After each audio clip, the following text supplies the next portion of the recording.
हालांकि प्रामाणिकता की जब बात आती है तो एक समय गौड़ी वैष्णव के ऊपर भी उंगली उठाई गई थी कि क्या आप लोग ऑथेंटिक हैं, क्या प्रामाणिक हैं, तो क्या आपके पास वेदांत सूत्र के ऊपर आपकी खुद की कमेंट्री है। तो हमारे श्रीपाद बलदेव विद्याभूषण जी ने एक बहुत ही सुंदर कमेंट्री दी थी जिसका नाम है गोविंद भाष्य, और ये अमेजॉन पे अवेलेबल भी है, कोई डाउनलोड कर सकता है, खरीद सकता है, पढ़ भी सकता है इसको।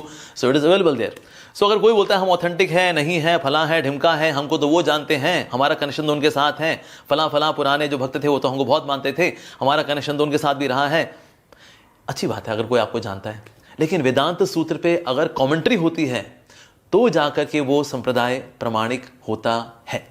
सो गौड़ी वैष्णव के पास उनकी वेदांत सूत्र पे कमेंट्री है और वो पूरी तरह से प्रमाणित भी है, सारे वैष्णव संप्रदायों ने उसको प्रमाणित भी किया है। तो इसे कोई भी अगर बोलता है जी हम भी प्रमाणिक हैं जी, अरे हम भी प्रमाणिक, अरे हम भी हरे, हाथ जोड़ करके आपसे निवेदन, क्या वेदांत सूत्र पर, उपनिषदों पर, भगवद गीता पर आपकी कमेंट्री है?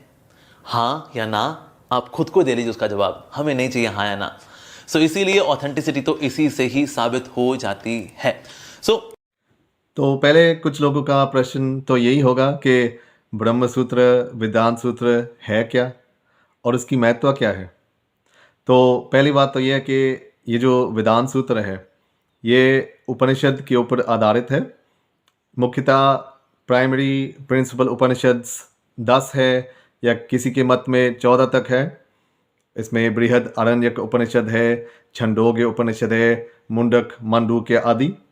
और इसमें यदि आप स्वतंत्र रूप से पढ़ेंगे, मतलब इंडिविजुअली पढ़ेंगे, तो कभी कभी ऐसा भी भ्रम हो सकता है कि इसमें जीव जगत और माया का, जीव जगत ब्रह्म भगवान माया का संबंध द्वैत है, अद्वैत है, भेदाभेद है। मतलब एक कुछ उपनिषद पढ़ेंगे तो ऐसा लगेगा कि जीव जगत और ब्रह्म का भेद रूप है, दूसरे में लगेगा कि अभेद है, दूसरे में लगेगा भेदाभेद है, कोई कहेगा विशिष्ट द्वैत है, उनका फिलोसॉफिकल संबंध। तो क्या हुआ था कि श्री वेदव्यास जी, जिसका नाम बादरायण ऋषि भी है, उसने वेदांत सूत्र लिखी, ब्रह्म सूत्र। वेदांत सूत्र के पूर्व भी कई वेदांतियों ने प्रयत्न किया कि हम जो भी डिफरेंट फिलॉसफी आ रही है उपनिषद की, तो उनका क्या समाधान किया जाए एक सूत्र रूप में, एक अन्य ग्रंथ के रूप में। पर सफलता जो अधिकतर रूप से हुई है ये वेदांत सूत्र की हुई है और ये ब्रह्म सूत्र नाम से भी जाना जाता है। तो प्रश्न आएगा कि राधा वल्लभ संप्रदाय की ब्रह्म सूत्र पर वेदांत सूत्र पर भाष्य है कि नहीं। यही तो अमोघ लीला दास जी पूछेंगे और अन्य अबोध जन। तो हाँ, अवश्य है हमारी वेदांत सूत्र की कमेंट्री, मैंने स्वयं देखा है उसको। अभी हस्तलिखित मतलब हैंड रिटन फॉर्म में है, ये पांडुलिपि के रूप में प्राप्त है। ये हमारे श्री राधा वल्लभ मंदिर में, जो कि श्री वृंदावन धाम में है, ये श्री हित रूप संग्रहालय लाइब्रेरी में मिलती है। और मुझे हमारे प्यारे पूज्य श्री हित आनंदलाल गोस्वामी ने मुझे उसके दर्शन भी कराए हैं और मैंने उसके कुछ पृष्ठ भी देखे, कुछ पेज भी देखे। तो यदि ये मान्यता कोई रखता है कि एक सांप्रदाय को वेदांत सूत्र की बात से होनी चाहिए, तो हाँ, हमारे पास है। अगला प्रश्न आएगा कि उसका लेखक कौन है। तो उसका लेखक है रसिक संत भोरी सखी, जिसका नाम भोलानाथ जी भी था। तो यदि अमोघ लीलादास जी उसको पढ़ना चाहेंगे तो हम बड़े प्यार सहित उसको वहाँ लेके जा सकते हैं और वो स्वयं भी दर्शन कर सकते हैं उस पांडुलिपि का। वैसे तो जब प्रमाणिकता की बात आती है किसी सांप्रदाय के ऊपर, तो अमोघ लीलादास जी हम पर कृपालता करें कि कौन से शास्त्र में लिखा है कि वेदांत सूत्र की बात से होनी चाहिए, अलग नाम का मत होना चाहिए, कोई वाद होना चाहिए। ये अवश्य यदि आप कुछ खोज कर सकते हो, क्योंकि पता तो होगा नहीं आपको, तो आप अवश्य कृपा करें और हम सबको बतलाएं कि कौन से शास्त्रों में लिखा है कि ऐसी बात अनिवार्य है, आवश्यक है। क्योंकि ये तो सोसाइटल प्रेशर से हुआ है। कुछ कुछ सांप्रदाय की मांग थी कि नहीं, ब्रह्मसूत्र की बातें होनी चाहिए। और कुछ राजा जन भी थे, जैसे कि जयपुर के राजा, उनकी मांग थी कि ब्रह्मसूत्र की बातें होनी चाहिए। पर ये शास्त्रीय मत नहीं है, ये शास्त्र की बात आप नहीं कर रहे हैं। कोई पूछेगा फिर क्यों? क्योंकि गरुड़ पुराण में सीधा साधा बताया है कि श्रीमद् भागवत, ये जो महापुराण है, यही वेदांत सूत्र की ही नेचुरल सहज कमेंट्री है, यही उसकी नेचुरल कमेंट्री है। क्योंकि बादरायण ऋषि, हम वैष्णव जन मानते हैं कि बादरायण ऋषि और वेद व्यास एक ही व्यक्ति है। और यदि बादरायण ऋषि और वेद व्यास एक ही व्यक्ति है, तो जो उसने वेदांत सूत्र में लिखा वो ही जानते हैं कि उसका गूढ़ रहस्य है, उसका सही अर्थ वो ही स्वयं जानेंगे। और वो भगवान के अवतार में भी माने जाते हैं। तो उसमें श्रीमद् भागवत में सब जो वेदांत का, जो उसके सूत्र का भाष्य है, उसमें सब श्रीमद् भागवत में उतारा गया है। आप सब स्क्रीन पर देख सकते हैं कि यहाँ श्लोक गरुड़ पुराण का आता है, जहाँ लिखा है कि ये श्रीमद् भागवत शास्त्र ब्रह्म सूत्रों का अर्थ स्वरूप, महाभारत शास्त्र का अर्थ निर्णयक, गायत्री मंत्र का भाष्य रूप और वेद भाष्य है। ये तो अमोघ लीला जानते होंगे, क्योंकि श्री चैतन्य महाप्रभु जी ने ही स्वयं कहा है कि अतैव भागवत सूत्रेर अर्थ रूप, निज कृत सूत्रेर निज भाष्य स्वरूप, जिसका अर्थ वही बनता है कि श्रीमद् भागवत ही है जिसने वेदांत सूत्र का सही अर्थ बताया है। और क्योंकि व्यासदेव जिसने श्रीमद् भागवत लिखी है वही है वेदांत सूत्र के रचयिता, तो उसने जो कुछ श्रीमद् भागवत में बताया वही उसने वेदांत सूत्र में सूत्र रूप में बताया, तो उसका ही सही अर्थ होगा। यही श्लोक श्री मध्वाचार्य, जो कि तत्ववाद द्वैत संप्रदाय के संस्थापक आचार्य है, उसने अपनी भागवत टीका में भी इसको उतारा था। और कुछ लोगों का ये मत है कि कैसे हो सकती श्रीमद् भागवत वेदांत सूत्र की भाष्य, क्योंकि यदि वो है तो एक एक सूत्र का कुछ भागवतम के श्लोक से कनेक्शन तो होना चाहिए ना। तो उसको भी उत्तर हम दे सकते हैं, क्योंकि श्री हरिदास शास्त्री जी महाराज, जो कि श्री सत्यनारायण दास महाराज जी का उसके गुरुदेव है, उसने एक सुंदर वेदांत सूत्र की भाष्य लिखी है, जिसमें हर सूत्रों का भागवतम के श्लोकों से जोड़ा गया है।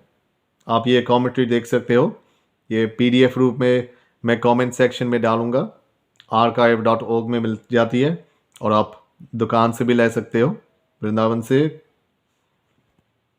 और श्री हरिदास शास्त्री जी की वेदांत सूत्र इतनी उत्तम है कि नागरी प्रचारणी सभा जो बनारस से है, उसने उसको इनाम दिया था, उसको पुरस्कार दिया था।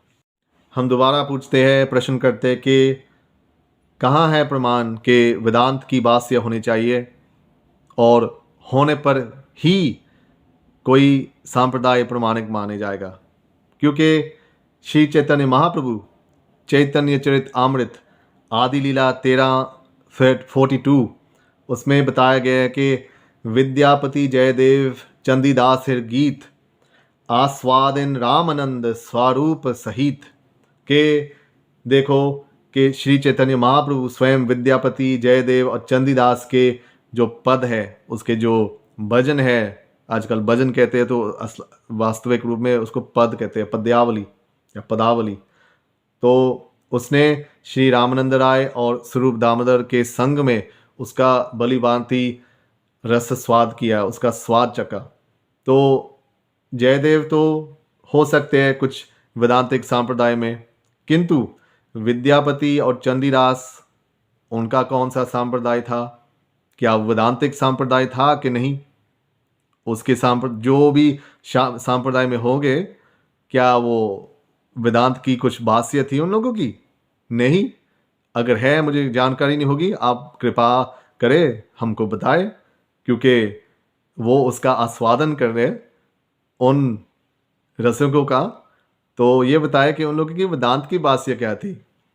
एक और बात सुन लो कि गौड़ीय संप्रदाय में वेदांत की बात तो बहुत बाद में लिखी गई है, क्योंकि ये कह रहे कि वेदांत की बास्या पूरी होनी चाहिए, हर सूत्र की बास्या पूरी होनी चाहिए।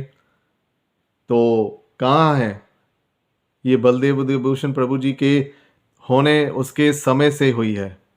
श्री जीव गोस्वामी पाद उसने तो सद संदर्भ लिखे थे, कुछ कुछ वेदांत सूत्र की भी उसने लिखी है, कुछ कुछ सूत्रों पर। अधिकतर रूप से उसने श्रीमद् भागवतम का विस्तृत रूप बताया, उसने वहाँ से अपना सिद्धांत को ऐसे प्रकाशित किया, पर वेदांत की सूत्र तो उसने लिखी नहीं। यदि आवश्यक होती तो श्री जीव गोस्वामी पाद अवश्य 10 या 14 उपनिषद पर सूत्र भाष्य लिखते, टीका लिखते, और ब्रह्म सूत्र पर भी वो लिखते, जैसे मध्वाचार्य होए, रामानुजाचार्य होए, निम्बार्काचार्य होए, भास्कराचार्य होए, शंकराचार्य जो भी होए, उन लोगों ने सब सूत्रों पर, हर सूत्रों पर भाष्य लिखा। पर श्री जीव गोस्वामी पाद ने लिखा नहीं, क्योंकि चैतन्य महाप्रभु ने सही बोला, उसने सत्य बोला कि श्रीमद् भागवत ही वास्तविक सूत्रों की भाष्य है। प्रश्नांतरयी यानी कि ब्रह्म सूत्र 10 या 14 उपनिषद और भगवद गीता पर कमेंट्री लिखनी ये अनिवार्य नहीं है, कंपल्सरी नहीं है, ये तो ट्रेडिशनल है। कुछ लोगों की ऐसी मांग है, सोसाइटी की कुछ प्रेशर डाला गया था, इसलिए सब लोग लिखने लगे। और कुछ इतिहास की बात भी सुन लो कि कौन सी परिस्थितियों में श्री बलदेव बुद्धभूषण प्रभु ने वेदांत सूत्र की बात से लिखी है। पहले तो ऐसे था कि राजा सवाई जय सिंह क्या हुआ था, द्वितीय, उसने, वो जयपुर का राजा था और उसकी मांग थी कि वेदांत सूत्र की टीका होनी चाहिए, भाष्य होनी चाहिए। तो पहले गौरी ने एक चिट्ठी भेजी है, खत, और श्याम चरण शर्मा ने भेजी है, जो कि गोपीनाथ मंदिर के पुजारी थे। उसने ये चिट्ठी में लिखा कि हमारे पास ब्रह्म सूत्र की कॉमेंट्री नहीं है, क्योंकि श्री चैतन्य महाप्रभु ने बताया कि श्रीमद् भागवत ही उसकी सही कॉमेंट्री है, जो कि वेद व्यास ने लिखा है, जैसे मैंने पूर्व में अभी बताया चैतन्य चरित अमृत से। तो यदि अमोघ लीला जी कहते हैं कि सांप्रदाय तो प्रमाणिक उसी समय होता है जी, जब ब्रह्म सूत्र की बात से हो, उपनिषद की बात से हो, तो फिर क्या पहले गौड़ी संप्रदाय नहीं प्रमाणिक था और बाद में ही प्रमाणिक हुआ? जो बलदेव बुद्धभूषण प्रभु ने लिखा टीका, उसने बात से लिखी। मैं तो ऐसे मानता नहीं हूँ, शायद आपकी मान्यता ऐसी होगी है। मैं तो गौड़ी संप्रदाय से था इतने 15 वर्ष लगभग, तो मेरा मायका है, मेरा पालन पोषण यहाँ गौड़ीय संप्रदाय में हुआ है, और बाद में मेरा दीक्षा रूपी संस्कार विवाह श्री हित हरिवंश महाप्रभु जी के घर में हुआ। तो मैं तो मानता हूँ, और ये आप गलत बोल रहे हैं कि श्री बलदेव बुद्धभूषण प्रभु जी ने गोविंद भाष्य उस समय लिखा जब जयपुर के राजा ने मांग की। एक्चुअली उसने ये लिखा था, आप देख सकते हो, ब्रह्म सूत्र कारका भाष्यम, ये इंग्लिश में भी मिलती है, हिंदी में भी मिलती है। तो उसने उस समय ये लिखा था। उसने बाद में गोविंद भाष्य लिखा जब गोविंद जी का अनुरोध हुआ, पर उस समय तो उसने ये लिखा था, और ये है गोविंद भाष्य। ये इस एडिशन वाला भी मिलता है, इंग्लिश में भानुस्वामी का भी मिलता है, और हरिदास शास्त्री आदि ने तो लिखा ही है।